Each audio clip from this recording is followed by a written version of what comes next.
جو وجہ بنی ہے وہ جو پوری دنیا میں انسلٹ کا مقام ہے ہمارے لیے، پورے پاکستان کے لیے، پاکستان کی کرکٹ کے لیے، ہمارے ملک میں آ کے وہ جیت گئے ہیں۔ دیکھیں یہ ہم لوگ پچھلے 2-3 سال سے جو بات کرتے ہوئے آ رہے ہیں یہ بچ کے جا رہے ہیں۔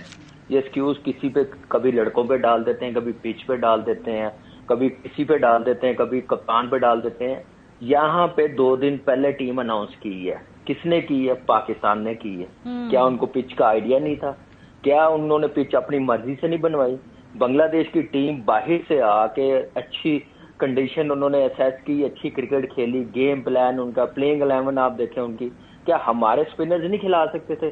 ہم 3 دن سے کہہ رہے تھے کہ یہاں پہ اسپنرز بغیر ٹیسٹ میچ کے نہیں بنتا کھیلنا، آپ کو مار پڑے گی، گرمی ہے، یہاں پہ ایسی پچ نہیں ہے جہاں پہ آپ پرتھ میں کھیل رہے ہو تو بال فاسٹ بالرز کا نکل رہا ہو، آپ کو اسپنرز کی ضرورت پڑے گی۔ ان کے اسپنرز نے 9 وکٹیں لی ہیں ٹیسٹ میچ میں، ہمارے اسپنرز نے ایک پورے ٹیسٹ میچ میں وکٹ لی ہے، وہ بھی سائم ایوب نے لی ہے جو بالنگ کرتا ہے زیادہ، سلمان علی آغا، اس سے وکٹ نہیں لی۔ تو آپ کیسے ٹیسٹ میچ کسی سے جیت سکتے ہیں؟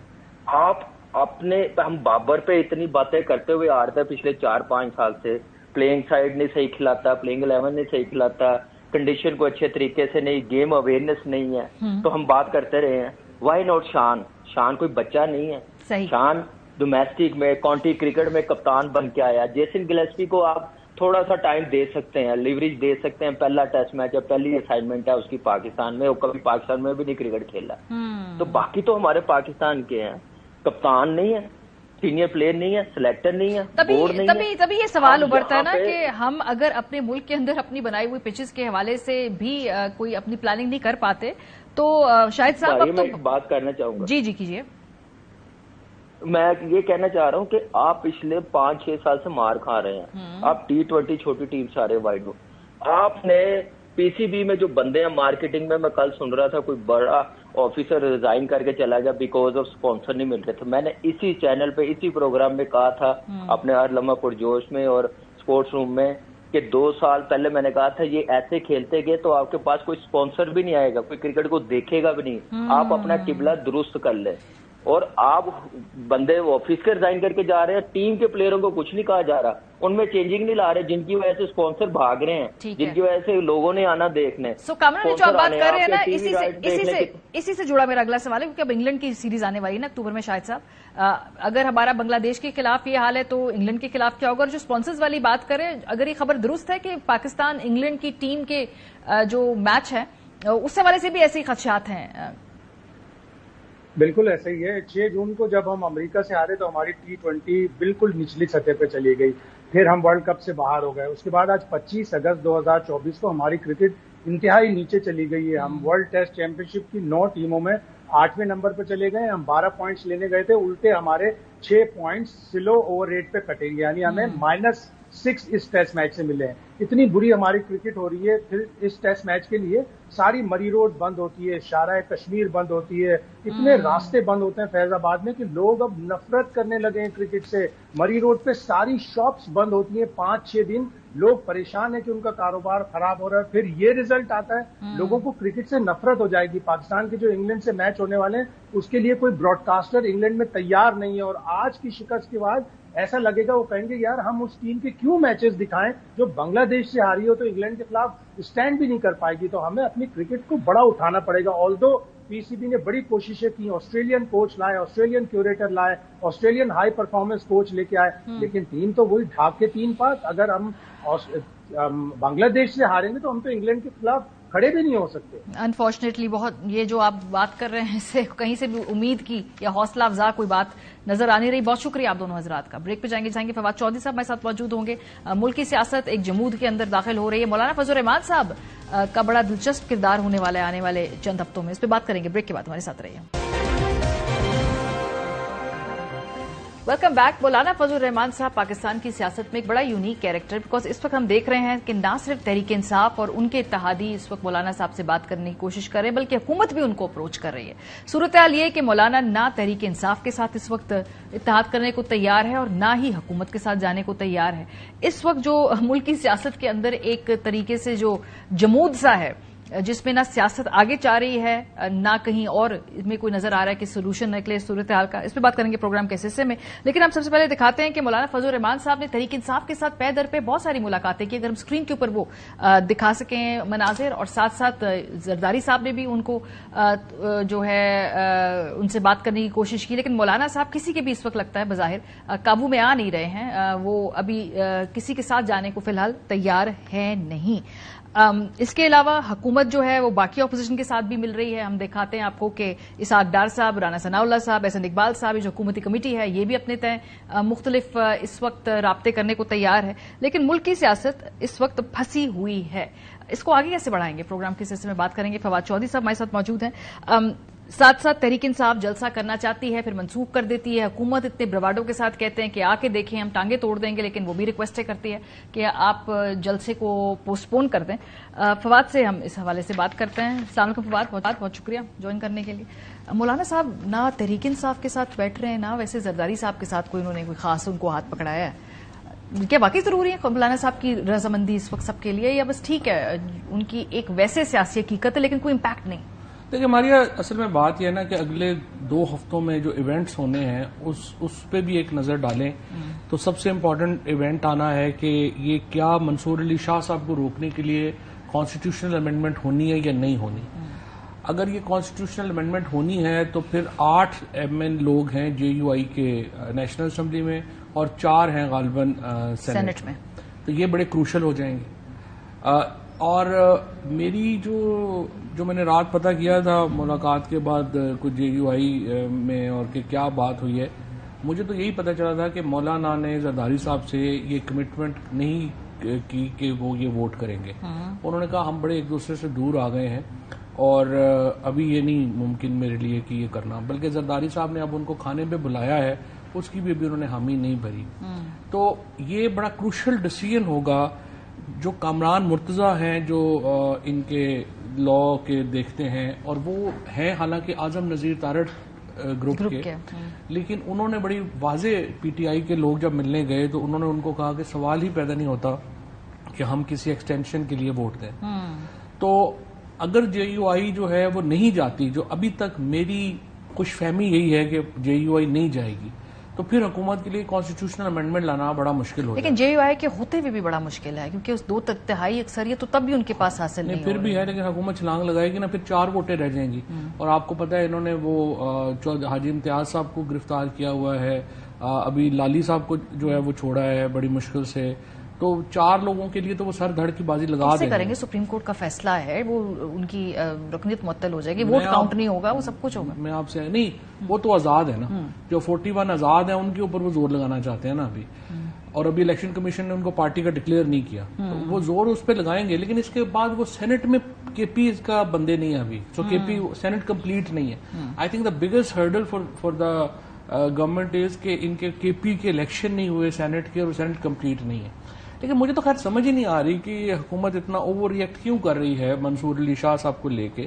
جو لوگ بھی شاہ صاحب کو جانتے ہیں ان کو پتا ہے کہ وہ بیلنس رہیں گے. ہاں وہ فائز عیسیٰ بھی نہیں بنیں گے, لیکن وہ کوئی یہ نہیں ہے کہ کوئی وہ جہاد پہ شروع ہو جائیں گے حکومت. اس وقت اگر آپ بات کریں گی سپریم کورٹ کو لوگ جو جانتے ہیں تو وہ آپ کو بتائیں گے کہ اس وقت صرف 2 ججز 17 میں سے فائز عیسیٰ صاحب کے ساتھ رہ گئے ہیں. باقی 15 کے 15 ججز جو ہیں انہوں نے منصور علی شاہ صاحب کو یہ کہا ہے کہ نہیں, they will go with the constitution and جو سینیورٹی پرنسپل ہے that has to be dead, جو آرٹیکل 175 میں اب لکھ بھی دیا گیا ہے. تو اس لیے فضل الرحمان صاحب کی بڑی امپورٹنس تو ہے. سیکنڈ امپورٹنس جو مولانا فضل الرحمان کی ہے وہ یہ ہے کہ جو ایک کور دے سکتے ہیں وہ اسٹریٹ کو. PTI کے پاس ظاہر ہے لڑنے بھیڑنے والے یا اس طرح کا, ویسے تو ظاہر ہے 2 سال سے لڑ ہی رہے ہیں, لیکن ان کا وہ ملیٹنٹس وغیرہ تو نہیں ہے نا, یا ان کے پاس وہ طاقت نہیں ہے, تو اس کی بڑی امپورٹنس ہے. سو اگر مولانا فضل الرحمان اور PTI اور جماعت اسلامی GDA یہ دیکھیں نا, یہ کل پریس کانفرنس کر دیں اور کہیں کہ ہم نے فلانے دن ہم جلسہ کر رہے ہیں D چوک پہ, حکومت آ جائے روک کے دکھا دے. حکومت کو پرسپائی کرنی پڑے گی, حکومت کو یہ گھر بھی بھیج سکتے ہیں جس دن یہ 4 نا. اچھا ایک پوائنٹ میں آپ کو یہ بھی کہنا چاہتا ہوں کہ دیکھو یہ پی ٹی آئی کو ضرورت ہے کہ یہ الائنس ہو، لیکن ان جماعتوں کو بھی ضرورت ہے کہ یہ الائنس ہو. ٹھیک بات ہے. اگر جماعت اسلامی نے آپ نے دیکھا کہ آ کے دھرنا کیا، ان کو کتنی ہزیمت اٹھانی پڑی جب وہ اکیلے آئے. اگر پی ٹی آئی اور جے یو آئی جماعت اسلامی کے ساتھ ہوتے تو آپ دیکھیے کہ منظرنامہ کتنا مختلف ہوتا. سو ان پارٹیز نے بھی اگر انڈیپینڈنٹ پالیٹکس اپنی کرنی ہے تو ان اپوزیشن کی اس وقت سب سے بڑا فیلئر یہ ہے جو یہ الائنس نہیں بنا سکے. لیکن الائنس کیسے بنے؟ مولانا فضل الرحمان صاحب کے ساتھ تحریک انصاف کے بڑے شہباز شریف اور آصف زرداری سے بڑے زیادہ نظریاتی، تو پھر سیاست کا حال کیا کر لیا نا پنجاب کے اندر؟ نہیں، لیکن وہ کبھی حال نہیں کر لیا. انہوں نے تو حکومت گرا لی تھی. حکومت گرا دی تھی. سیاست کا حال تو پوسٹ حکومت لینے کے بعد انہوں نے تو کیا. تحریک انصاف جو جے یو آئی کے ساتھ اگر بات کرتی ہے، بیٹھتی ہے، تو ووٹر کے نیچے نظریاتی طور پہ اختلاف ووٹر میں تھوڑی آپ نے جانا ہے، آپ تو صرف حکومت ہٹانے تک جائیں گے نا. دیکھیں جے یو آئی کا تو بڑی واضح لائن ہے کہ ہماری پالیٹکس، لیکن دیکھیں 4 بڑے امور کے اوپر مولانا فضل الرحمان کا اور پی ٹی آئی کا موقف ایک ہے. افغانستان کے اوپر موقف ایک ہے. آپریشن کو لے کے کے پی میں آپریشن موقف جو ہے وہ ایک ہے. 2018 کے الیکشن ریگنگ کے اوپر موقف جو ہے ایک ہے. اسٹیبلشمنٹ کا محدود رول ہونا چاہیے، رول محدود کرنے کی ضرورت ہے، اس پہ موقف ایک ہے. تو یہ 4 بڑے جو موقف ہیں اس کے اوپر تو ایک ہے نا، تو یہ تو قومی موقف ہے. اس کو لینے میں تو کوئی حرج نہیں. شہباز شریف اور زرداری صاحب تو نیچے گئے نا جب وہ اپنے کیسز کے چکر میں پڑ گئے اور انہوں نے فیصلہ کیا کہ کوئی موریلٹی کوئی چیز ہے ہی نہیں، ہم نے صرف اپنی فیملی کے کیسز ختم کرانے اور حکومت کرنی ہے. وہ تو انہوں نے اپنی پالیٹکس ہی نہیں کی. تو جب آپ ایک قومی نیریٹو کے اوپر پالیٹکس کریں گے تو آپ کو رسپانس ڈفرینٹ ملے گا. اگر آپ اپنی ذات کی فائدے کے لیے کریں گے تو موقف جو ہمارے شو میں تھے حافظ عبداللہ صاحب، ان سے میں نے پوچھا کہ کیوں نہیں تحریک انصاف کے ساتھ بات بننی. انہوں نے کہا جی کنفیوژن اتنی ہے، قیادت کی کنفیوژن ہے، موقف کی کنفیوژن ہے، ہمیں پتہ ہی نہیں ہم کس سے بات کر رہے ہیں، اس کے پاس اتھارٹی کتنی ہے، کیا یہ بات آگے بڑھے گی بھی یا نہیں بڑھے گی. جے یو آئی ایف کا سب سے بڑا اس پہ اعتراض یہ ہے جو پی ٹی آئی کی لیڈرشپ کی کنفیوژن. لیکن خان صاحب نہیں پالیسی ڈرائیو کر رہے ہیں، مطلب اگر آگے آ کر کوئی اور لیڈر بھی اگر بات کرتا ہے تو ڈیسیجن تو خان صاحب لیتے ہیں. کیا کنفیوژن ہے اس میں؟ نہیں، اس میں کافی کنفیوژن ہے. لیکن اصل میں دیکھو نا، مولانا فضل الرحمان بھی کوئی این جی او تو نہیں نہ چلا رہے. دیکھنا یہ ہے کہ مثال کے طور کے اوپر ابھی تک پبلک اکاؤنٹس کمیٹی کا جو چیئرمین ہے نہ پی ٹی آئی اپنا بنوا سکی ہے. اور میری بڑی سینئر لیول پہ بات ہوئی تھی، میں نے کہا آپ نے رکھ کے اس کو کیا کرنا ہے؟ آپ مولانا کو کہیں کہ نور عالم کے علاوہ جس کو بھی بنانا ہے بنا دیں. وہ انہوں نے اس کے اوپر نہیں کیا. پھر دیکھیں جو پروونشل گورنمنٹ کے اندر جو ان کے لوگ ہیں ان کو ایک کمفرٹ زون میں بھی تو لانا ہے. جس طرح ابھی آپ نے کہا کہ آپس میں اتنے اختلاف رہے ہیں، ان کو کمفرٹ زون میں بھی تو لانا تھا نا. پی ٹی آئی میں پرابلم یہ ہو گیا ہے کہ تھینکس ٹو اسٹیبلشمنٹ کی جو پالیسی ہے، کاڈر تو ختم ہو گیا پی ٹی آئی کا. اب صرف عمران خان ہے اور عوام ہے. اور پاکستان کا نظام as far as P T I is concerned effectively parliamentary form of کے بجائے پریزیڈنشل فارم آف گورنمنٹ میں چلا گیا. سو وہاں پہ ایک یہ پرابلم جو ہے وہ تو ہے.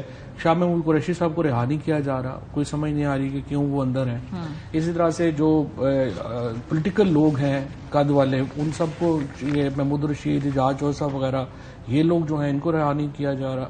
سو پی ٹی آئی کا تو سیریس پرابلم تو ہے. یہ لوگوں کے ساتھ ظاہر اسد کیسر صاحب کے علاوہ باقی کوئی ایسا آدمی نہیں ہے قد والا جس کی سیاسی کیپیسٹی. پرابلم یہ ہے کہ پاکستان کے اندر جو ہے ہم دیکھتے ہیں کہ جب اپوزیشن ہے تو کسی نہ کسی طریقے سے کرتی ہے، تحریکیں بھی چلاتی ہے، جلسے بھی کرتی ہے. پاکستان میں اس وقت تحریک انصاف کی صورتحال یہ ہے کہ وہ 6 مرتبہ اپنا جلسہ جو ہے وہ اس کو اناؤنس کر کے کال آف کر چکی ہے. اور جب جلسہ اناؤنس کرتے ہمیشہ یہی کہتے ہیں کہ اس بار ضرور آئیں گے اور جیل کی دروازے توڑ دیں گے اور اسلام آباد ہمیں کوئی روک سکے تو روک لے. لیکن اس کے بعد ہم نے دیکھا کہ وہ جلسہ کال آف بھی کر دیتے ہیں. پی ایم ایل این بہت برواڈو کہ آنے نہیں دیں گے، بالکل کسی کو یہاں پہ شہر کے اندر داخل نہیں ہونے دیں گے. اور ذرا پہلے تحریک انصاف کو ہم دکھاتے ہیں کہ ان کی ٹون میں تبدیلی کیسے آتی رہی.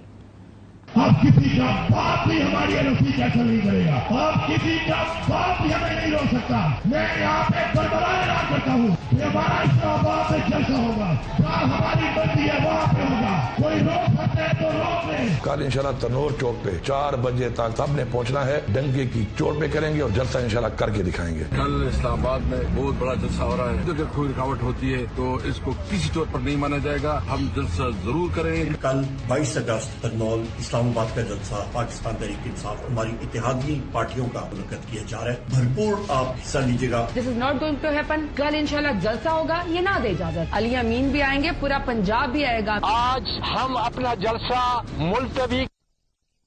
دوسری طرف حکومت کہتے ہیں کہ آنے نہیں دیں گے اسلام آباد کے اندر، لیکن ایک دن پہلے ریکویسٹ کر کے جلسے پوسٹ پون کرنے کی استدعا بھی کرتے ہیں. یہ حکومت کے اپنے نمائندوں نے مانا ہے. ذرا یہ سنیے. آپ کے سامنے 9 مئی ہے, آپ مجھے بتا دیں 9 مئی کو کیا ہوا؟ آپ کے سامنے آپ کے شہیدوں کو, مجسموں کو جلاتے رہے ہیں, جہازوں کو آگ لگائی انہوں نے. یہ وہ لوگ ہیں جنہیں روکنے کی کوشش کی جا رہی ہے. یہ جلسہ کرنا چاہتے تھے وہ بھی پیورلی ان کا مقصد تو جو ہے وہ آسوائے افراتفری کے ایونٹ ہو جائے کہ جس سے لا اینڈ آرڈر کی صورتحال پیدا ہو. اس کے علاوہ ان کا تو اور کوئی سروکار نہیں ہے, نہ کوئی اور مقصد ہے. یہ جماعت پرامن رہ ہی نہیں سکتی. طریقے صاحب کو اگر پرامن احتجاج کا کوئی وہ لکھتے رہے, پھر بھی اس کو دیکھنا ہوگا کہ یہ پرامن رہ بھی سکتے ہیں کہ نہیں رہ سکتے. اس میں کوئی غیر معمولی بات نہیں ہے. ایک ان کی حکومت ہے کے پی کے میں اور اس کے وزیر اعلیٰ ہیں, ان کو انفارم کیا گیا تھا کہ اس طرح سارے معاملات ہیں, اور انہوں نے دیکھا کہ واقعتاً یہ رپورٹس جو ہیں یہ سبسٹینشیٹ ہو رہی ہیں اور یہ ان کی اوتھینٹسٹی بھی مل رہی ہے. دیکھیں نہ جلسہ پی ٹی آئی کر نہیں پا رہی ہے اور حکومت جو ہے وہ جیسے تیسے بھی روک رہی ہے, روک بھی نہیں پا رہی ہے. نہیں مانی, یہ جو آخری جلسہ رکا ہے نا یہ تو مختلف تھا پچھلوں سے. یہ تو میں سمجھتا ہوں کہ پاکستان کے لیے ایک امید کی کرن پیدا ہوئی ہے. جس طریقے سے اسٹیبلشمنٹ نے پہلا ڈائریکٹ رابطہ استوار کیا ہے خان صاحب سے, اور خان صاحب نے جو oblige کیا ہے, آئی تھنک دیکھو 2 ہی طریقے ہیں نا, یا تو پاکستان بنگلہ دیش بن جائے کہ لوگ نکلے اور یہ کرے, یہ تو ہم نہیں چاہیں گے کوئی بھی, کیونکہ دیکھیں پاکستان از ناٹ بنگلہ دیش. میں پرابلم ایک اور بھی ہے, ہمارے جو پاکستان میں جو صوبائی اختلافات ہیں, جو لنگوسٹک اختلافات ہیں, جو مذہبی اور گروہی تعصبات ہیں, وہ اتنے زیادہ ہے کہ یہ ہم افورڈ نہیں کرتے. مجھے پتا ہے کہ بڑی بدقسمتی کی بات ہے کہ حکومت اور اسٹیبلشمنٹ میں ایک طبقہ ہے جو بار بار یہی بات کر رہا ہے کہ جو مرضی کرنے کون سا لوگوں نے نکلنا ہے. I think this is a very very irrational approach. اگر نکل رہا ہے تو پھر آپ کیا کریں گے؟ آئی تھنک یہ جو اسٹیپ ہوا ہے اس میں پہلی بار ایک سینٹی پرویل کی ہے, اور عمران خان صاحب کو اس کے بعد بھی جو 2-3 چیزیں ہوئی, ان کا ڈاکٹر چلا گیا, کانفیڈنس بلڈنگ میجرز ہوئے, کچھ لوگ گھر پہ واپس آ رہے ہیں. دیکھتے ہیں ہم بشرا بی بی کی اگر ضمانت ہو جائے, یہ چیزیں ہیں steps on the right direction. اور ہم میرے خیال میں engagement is the only way forward. تو اگر حکومت میں بھی اور اسٹیبلشمنٹ میں اور پی ٹی آئی میں انگیجمنٹ ہوتی ہے تو this is a good news for Pakistan. تو یہ جلسہ جو کینسل ہوا ہے اس میں ٹھیک ہے, لوگوں کے جذبات تھے, آئے ہوئے لوگ ہو گئے, لیکن الٹیمیٹ جو آپ نے اچیو کرنا ہے وہ تو سیاسی کامیابی ہے نا.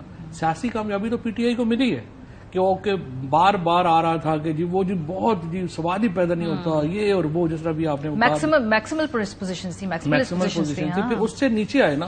اور خان صاحب نے بھی کہا تھا میں نے بات نہیں کرنی ہے, تو پھر انہوں نے بھی ان کو جو ہے وہ تھوڑا کیا.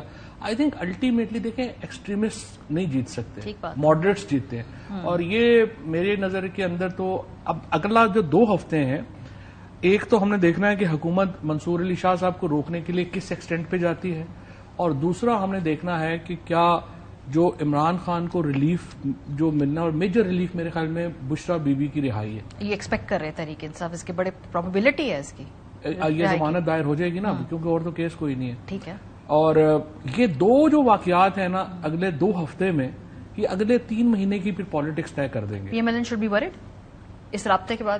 میرے خیال میں تو دیکھیں P M L N and P P P should be in this bigger plan, why not. لیکن اب پاکستان میں ہم نے اگر استحکام لانا ہے تو گرینڈ پولیٹیکل ڈائلاگ ہی ہوگا. یہ کہہ تو رہے ہیں, پی ایم بار بار کہتے ہیں, خان صاحب کہتے ہیں کہ میں نہیں بات کروں گا, لیکن دیکھیں نا اصل وری کیا ہے پیپلز پارٹی اور نون کی. وہ کہتے ہیں جی یہ آئیں گے, یہ ہمارے ساتھ وہی کریں گے جو 2 سال ہم نے, وہ کہتے ہیں ہم نے نہیں کیا, اسٹیبلشمنٹ نے ان کے ساتھ کیا ہے, ہمارا تو کوئی تعلق نہیں ہے, لیکن یہ آئیں گے تو یہ بدلے ہم سے لیں گے, انتقام لیں گے, سیاسی انتقام لیں گے. وہی سمجھتے ہیں. دیکھیں نا یہ اسپیس پھر پی ٹی آئی کو دینی پڑے گی نا انہیں, پیپلز پارٹی کو اور نون کو یہ ایک اطمینان تو دینا چاہیے نا کہ نہیں ایسا نہیں ہوگا, اور لیٹس بلڈ پاکستان ٹوگیدر. تو یہ دس از اونلی وے فارورڈ. جو دوسرا ہے نا کہ جی کچھ بھی نہیں, لوگوں کو جتنا مرضی مار لو, انہوں نے کون سا نکلنا ہے, یہ بڑی ڈینجرس اپروچ ہے. ٹھیک ہے, بہت شکریہ. فواد چودھری صاحب ہمارے ساتھ تھے. بریک پہ جائیں گے, جب واپس آئیں گے ہمارے ساتھ کورٹ رپورٹرز ہوں گے. یہ جو حکومت لا رہی ہے جوڈیشل پیکج جس کے بارے میں بات کر رہی ہے لیکن اب کچھ بیک ٹریک کرتی ہوئی نظر آ رہی ہے, اس کی کتنی پاسبلٹی ہے, ان سے پوچھیں گے. بریک کے بعد ہمارے ساتھ رہیں گے.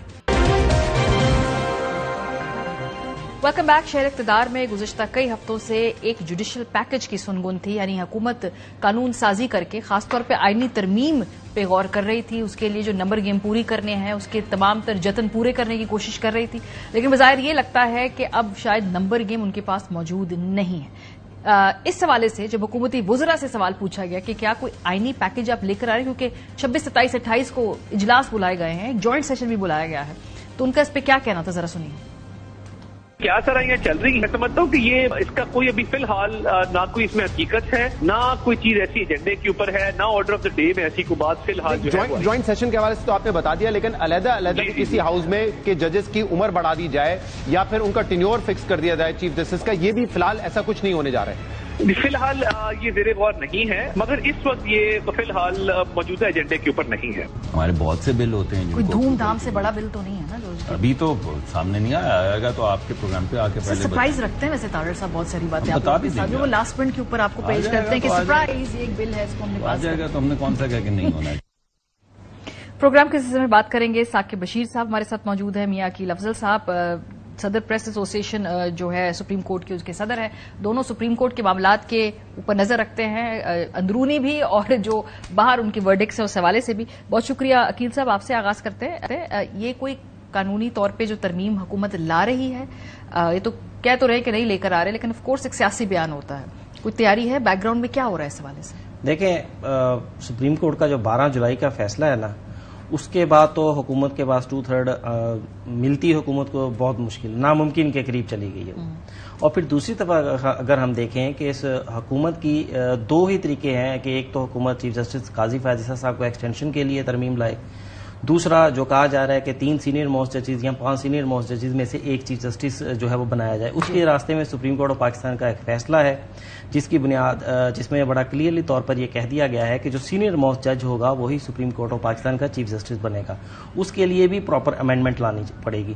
لیکن اب مسئلہ یہ ہے کہ اب اگر حکومت یہ دونوں امینڈمنٹ میں سے کوئی بھی امینڈمنٹ لاتی ہے تو وہ چیزیں چیلنج ہو جائیں گی سپریم کورٹ آف پاکستان میں 184(3) کے تحت. اپلیکیشن جائیں گی سپریم کورٹ آف پاکستان میں، فل کورٹ بیٹھے گی.